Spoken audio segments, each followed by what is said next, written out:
Good morning everyone, welcome to civil services study practice set number 73 पर आज UPPSC के लिए हैं। और इस टेस्ट की प्लेलिस्ट बना रखी है, इस टेस्ट सीरीज की प्लेलिस्ट बना रखी है, डिस्क्रिप्शन बॉक्स में लिंक है। आप सब्सक्राइब कर सकते हो सिविल सर्विसेज स्टडी चैनल को। तो चलिए स्टार्ट करते हैं। पहला प्रश्न क्या है? हाल ही में नीति आयोग के राष्ट्रीय बहुआयामी गरीबी सूचकांक के अनुसार निम्नलिखित में से कौन सा राज्य भारत में सबसे ज़्यादा गरीब है? बताइए, किस राज्य की आबादी सबसे ज़्यादा गरीब है? बिहार, झारखंड, उत्तर प्रदेश, मध्य प्रदेश। देखिए सीक्वेंस में ही लगाएं तीनों। सबसे अधिक आबादी बिहार की गरीब है, उसके बाद झारखंड की गरीब है, और तीसरे स्थान पर गरीब आबादी है यूपी की। तो भारत सरकार के थिंक टैंक नीति आयोग के राष्ट्रीय बहुआयामी गरीबी सूचकांक के अनुसार बिहार में 51.9% आबादी जो है वो गरीब है। इसके बाद झारखंड का नाम आता है, 42.16% आबादी गरीब है। उत्तर प्रदेश तीसरे पर है, 37.79% आबादी गरीब है। नंबर 2 पर आ जाइए। निम्नलिखित पर विचार करेंगे। कोई गलत है इसमें एक।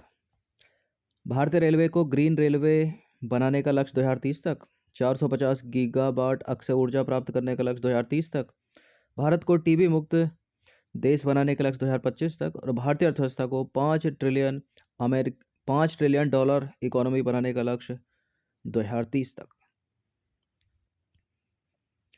बताइए, उत्तर बताना है, मतलब गलत ढूंढना है इसमें, ऑड नहीं छांटना। तो भारतीय रेलवे को ग्रीन रेलवे बनाने का लक्ष्य 2030 तक करेक्ट है। 450 गीगावाट अक्षय ऊर्जा प्राप्त करने का लक्ष्य 2030 तक है भारत सरकार का, करेक्ट है।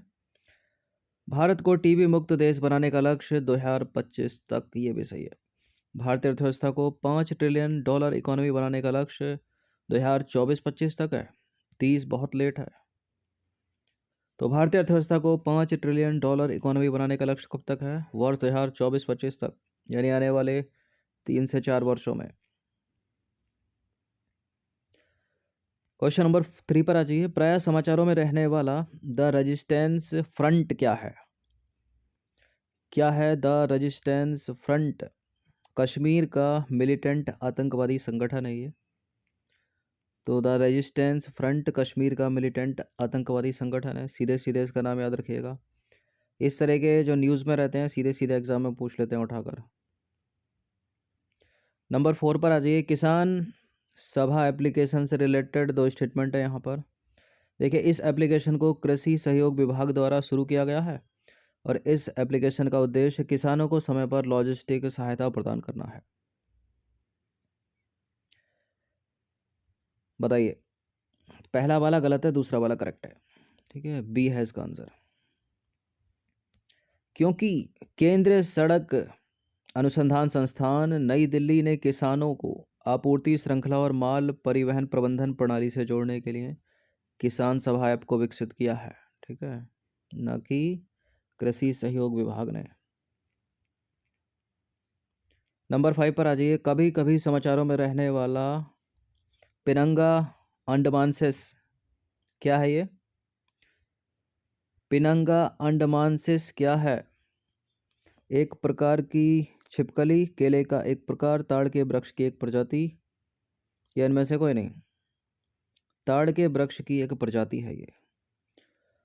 तो यह दक्षिण अंडमान द्वीप में पाए जाने वाले ताड़ के वृक्ष की एक दुर्लभ प्रजाति है, और वर्तमान में इस प्रजाति के वृक्षों की कुल संख्या 600 है, जो केवल दक्षिण अंडमान के एक छोटे सदाबहार वन क्षेत्र माउंट हैरियट नेशनल पार्क में पाए जाते हैं। और आपको याद हो कि हाल ही में अंडमान निकोबार द्वीप समूह की तीसरी सबसे ऊंची चोटी है, या माउंट हैरियट, इसी के नाम पर माउंट हैरियट नेशनल पार्क भी बनाया गया है। और माउंट हैरियट का नाम परिवर्तित करके क्या कर दिया गया है? माउंट मणिपुर। नंबर 6 पर आ जाइए। समाचारों में देखी गई प्रीडेटरी प्राइसिंग संबंधित है किससे? किससे संबंधित है प्रीडेटरी प्राइसिंग? ई कॉमर्स से। देखिए, प्रीडेटरी प्राइसिंग एक ऐसी रणनीति है जिसके तहत एक उद्योग में प्रचुर वित्तीय संस्थानों वाली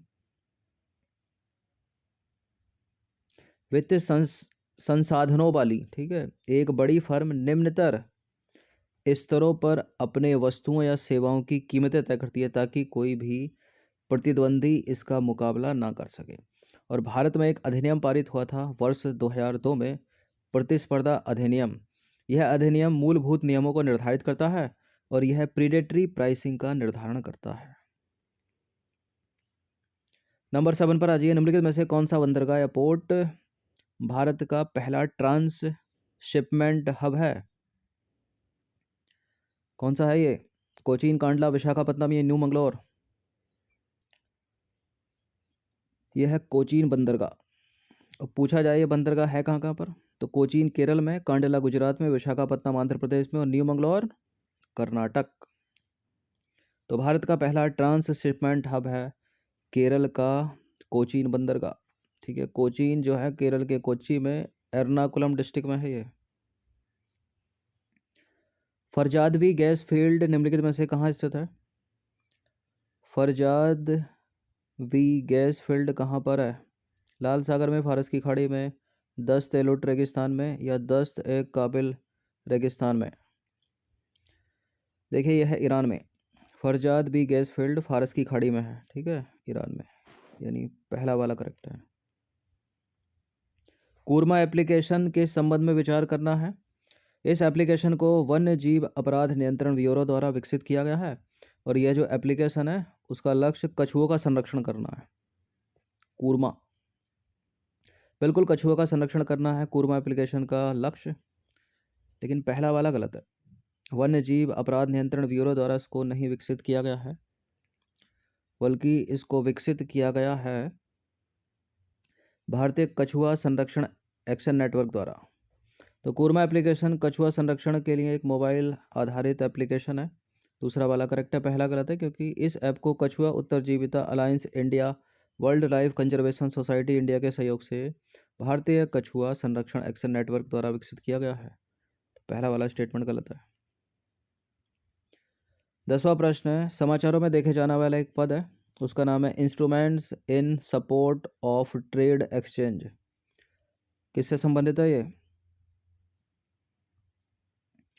ये संबंधित है यूरोपीय देशों और ईरान के बीच व्यापार से। तो यह फ्रांस, ब्रिटेन, जर्मनी द्वारा ईरान के साथ प्रारंभ की गई एक वस्तु विनिमय प्रणाली है जिसका उद्देश्य है यूरोप द्वारा ईरान के साथ व्यापारिक संबंध स्थापित करना। नंबर 11 पर आ जाइए। बहुआयामी गरीबी सूचकांक का उपयोग निम्नलिखित में से किस वर्ष किया गया? बहुआयामी गरीबी सूचकांक, ऐसे प्रश्न पूछ लेता है यूपीपीएससी, सीधे सीधे एग्जैक्ट सन पूछ लेता है, वर्ष पूछ लेता है। इसका उत्तर है 2010 में। तो बहुआयामी गरीबी सूचकांक का उपयोग संयुक्त राष्ट्र विकास कार्यक्रम द्वारा वर्ष 2010 से अपनी प्रमुख मानव विकास रिपोर्ट में किया गया है और यह दुनिया में सबसे व्यापक रूप से नियोजित गैर मौद्रिक गरीबी सूचकांक है।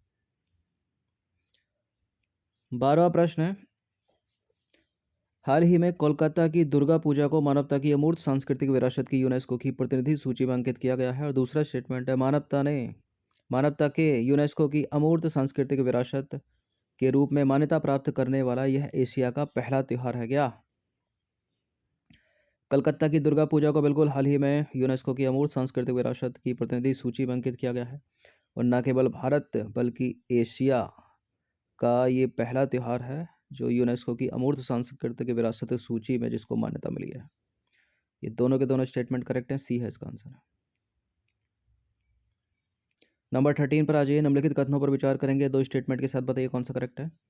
हाल ही में कोयला मंत्रालय ने घरेलू कोकिंग कोल के उत्पादन और उपयोग को बढ़ाने को लेकर एक रोड मैप बनाने के लिए मिशन कोकिंग कोल की शुरुआत की और मिशन कोकिंग कोल का उद्देश्य कोकिंग कोयले के आयात को कम करने के लिए एक कार्य योजना तैयार करना है।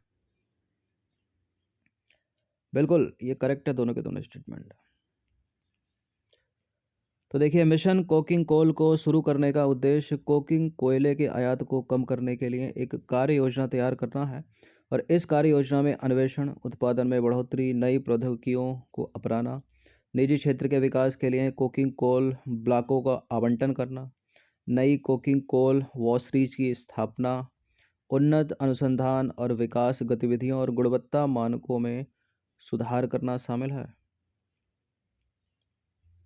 रमना काली मंदिर निम्नलिखित में से कहाँ स्थित है? समाचारों में रहा है हाल ही में, क्योंकि इसका उद्घाटन किया है भारत सरकार ने। कहाँ किया है? बांग्लादेश में।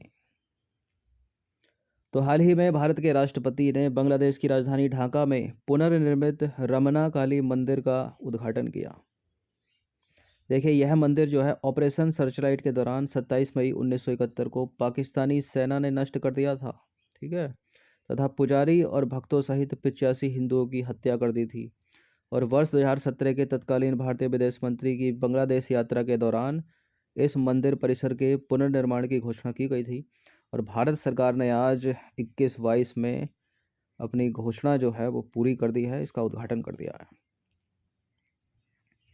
15 प्रश्न है। नासा ने हाल ही में imaging X ray polarimetry explorer IXPE mission launch किया है। किसने? नासा ने। आपको बताना है कि यह नासा के अतिरिक्त किस देश की अंतरिक्ष एजेंसी के संयुक्त प्रयास से लॉन्च किया गया है। और इसके विकल्प हैं भारत, इटली, जर्मनी, फ्रांस। इसका उत्तर भारत नहीं है, फ्रांस नहीं है, जर्मनी भी नहीं है, इसका उत्तर है इटली। तो देखिए, यह जो मिशन है वो नासा और इटली की अंतरिक्ष एजेंसी का संयुक्त मिशन है। और यह जो मिशन है वो ब्रह्मांड में सबसे चरम और रहस्यमयी वस्तुओं जैसे कि सुपरनोवा अवशेष, सुपरमैसिव ब्लैक होल और ऊर्जा पिंडों का अध्ययन करेगा। नंबर 16 पर आ जाइए। निम्न में से किस दिवस को राष्ट्रीय किसान दिवस के रूप में मनाया जाता है?